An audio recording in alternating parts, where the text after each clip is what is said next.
All right, so there is one more point that I wanted to make before I go back inside my house, and that's about democratic scrutiny, because at the moment, both the London Assembly and Parliament are on a kind of recess at the moment.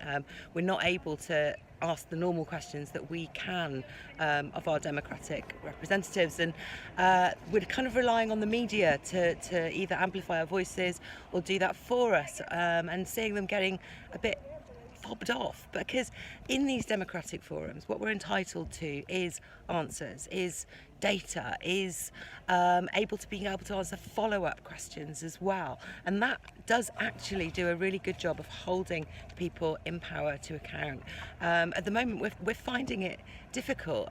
We are writing letters, we're writing in and asking for data, we're writing in, making proposals, but we're doing that, kind of in private in lots of ways. You can see the letters that me and Caroline Russell have been writing to the Mayor on our website, but can you see the answers that the Mayor gives? Not necessarily. We're not sure we were able to publish them, and this is really, really important, and that's why I'm absolutely backing Caroline Lucas's call to bring Parliament back in a virtual way as soon as possible, and we need to see the same thing in the London Assembly too. This kind of scrutiny is absolutely vital.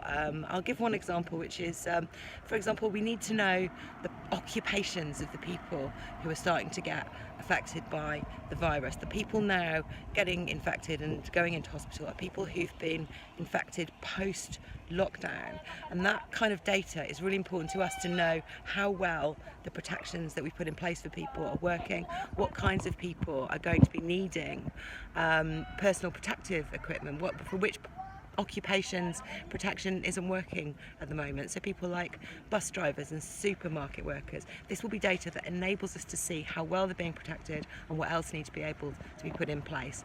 At the moment we can't get that data off the government, we can't make those suggestions except in the press, and that leaves us with a dilemma. Do we sensationalise our asks in order to get the attention of the press? A data-based press release asking for the kind of constructive scrutiny that we normally do, is that going to get the attention of the press? Is that going to be enough?